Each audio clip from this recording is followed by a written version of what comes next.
우리가 영수증을 보다 보면 나도 모르게 이렇게 좀 중복적인 소비 그리고 잦은 습관적인 소비가 숨어 있다라는 거죠. 우리가 이제 예를 들면 사과를 앉은 자리에서 3개를 먹는다고 한번 생각을 해보면 네. 당연히 첫 번째 사과가 제일 제일 맛있죠. 맛있죠. 그렇죠. 근데 두 번째 사과는 좀 왠지 맛이 좀 덜하고 세 번째 감동이 사과는 덜하죠. 뭔가 먹는 게 괴롭다. 네. 약간 이럴 수도 있잖아요. 네. 그러니까 우리가 똑같은 돈을 쓰더라도 항상 첫 번째 사과와 같은 소비를 하는 그런 소비를 해야 된다라는 거죠. 이게 되게 만족도가 높은 소비를 하기 위해서 계속 노력해야 맞습니다. 되는 거죠. 만족도가 높은 소비를 하기 위해서 아까 이제 말씀드렸던 것이 이제 그 한계 효용 체감의 법칙이라는 거죠. 그걸 우리가 오늘 여러 사연들을 가지고 한번 배워보려고 하는 겁니다. 네. 그러니까 쓸데없이 습관적으로 중복적으로 지출하는 거를 조금 줄일 막아야 필요가 된다. 있다. 네. 모든 소비가 약간 처음 같은 기분이 들 수 있는. 맞아요. 자, 그러면 이제 첫 번째 돈 관리 네. 사연부터 한번 만나보도록 하죠. 네, 제가 사연을 읽어드리도록 하겠습니다. 네. 전문대학을 졸업하자마자 바로 취업을 해서 벌써 3년 차가 된 25세 임수연입니다. 저는 현재 프리랜서로 일을 하고 있어요. 네. 수입이 일정하지 않아서 돈을 모으는 게 참 힘이 듭니다. 멘토님께서 사회초년생은 5년 안에 1억을 모아야 한다고 하셨는데 평균 월급이 230만 원 정도가 됩니다.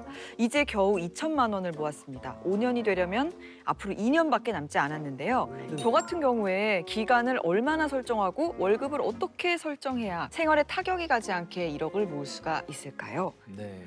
와, 근데 진짜 정말 제 주변에 이런 상황인 분들이 참 많은 많죠. 것 같아요. 제가 이제 그 158만 원 5년 동안 모아라라고 했던 거는 네. 사실은 이제 소득의 평균 기준을 얘기하면서 얘기했던 거라 이분한테는 사실 조금 버거울 수는 있겠고요. 네. 좀 잘한 것 같은데요. 사회 초년생이기도 하고 싶은 것도 너무 많을 텐데 맞아요. 잘 아끼고서 잘 모은 것 같아요. 그리고 게다가 이제 들쭉날쭉한 네. 그 상황에서 다는 거. 네. 본인의 월급에 비해서는 굉장히 잘 모은 그렇죠. 게 아니에요. 1년에 700 정도 저축하죠. 네. 그래서 이제 제가 보니까 2천만 원이면 월 평균 55만 원을 모은 거예요. 네. 사람의 눈높이에 따라 다르긴 하겠지만 네. 대단하다라고 생각할 수 있는 부분도 있지만 그러니까 제가 얘기하는 거는 뭐 야단을 맞아야 될 만큼 못했다라는 네, 건 네, 아닌데 네. 이렇게 잘했다라고 막 칭찬할 정도는 아니다.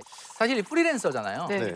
우리가 모든 재테크의 기본을 3가지로 얘기하는데 첫 번째 아끼고 모으고 불리고입니다. 아끼고 모으고 불리고. 근데 이분은 앞에 하나 더 붙여야 돼. 잘 벌고. 잘 벌.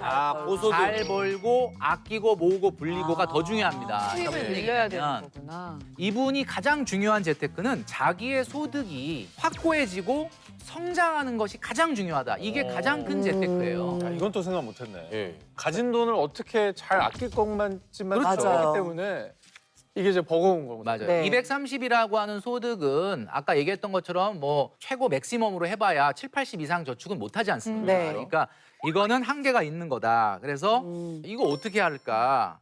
자, 많은 우리 시청자분들께서도 고민이 있으실 거예요. 왜냐하면 프리랜서뿐만이 아니라 요즘은 직장인도 월급이 똑같이 안 나와요. 그렇지 않습니까? 네. 보너스가 있으니까 맨날 들 수가 있어요. 맞아. 자, 이런 경우에 우리가 꼭 가지고 있어야 될 통장이 바로 저수지 통장이라는 거예요. 저수지? 처음 들어보는 통장이에요. 저수지 통장. 저수지라는 게 결국 이거 아닙니까? 비가 많이 올 때 물을 가둬뒀다가 네. 가물 때 꺼내 쓰는 거 아닙니까? 네, 네, 맞습니다. 그러니까 제가 지금 오늘 말씀드리는 저수지 통장이라는 건 프리랜서는 매달 들어오는 소득이 일정하지 않으니까 어느 정도는 저수지 통장을 가지고 항상 230만 원을 꺼내 써야 된다라는 거죠. 그러니까 내가 어떤 달은 280이 들어왔어. 네. 그럼 230 꺼내서 50 남죠? 네. 저수지에 저수를 해놔요. 잘라놔야 되는 거. 잘라내. 그리고 200만 원이 들어왔어 어떤 달은. 230을 써야 되는데 모자라죠. 그럼 저수지에서 30만 원 꺼냈어. 어머, 와 이럴 수가 있구나. 요렇게 이제 해야 된다. 저수지가 말라 있으면요? 그러니까 저수지가 말라 있으면 안 되죠. 그러니까 어느 정도의 마중물은 좀 필요할 것 같아요. 그래서 이분 같은 경우는 저수지 통장을 만들어서 매달 230만 원을 꺼내 쓰는 시스템을 만들고 그다음에 적금을 이렇게 하시는 게 좋을 것 같아요. 적금을 좀 재밌게 해보자. 그러니까 1,000만 원 타는 적금 하지 말고 1,030만 원 타는 적금을 해보자. 1,030만 원. 조금 무리해서.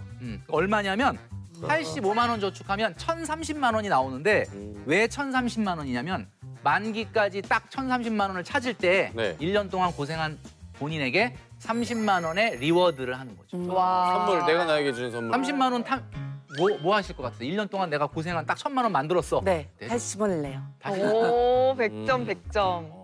아니면 그 돈으로 휴가를 가도 좋을 것 같아요. 30으로 휴가를 어떻게 갑니까? 왜 못 갑니까? 지금 여태까지 당일 배운 치기라도 내용들이 갈수 있죠. 있는데 아 예. 네. 선생님한테 못 들으셨어요? 반성하세요. 그렇지. 정신 똑바로 차려야지 전철 살아남을 타고 수 있다고. 전철 똑바로 차려야 네. 예. 네.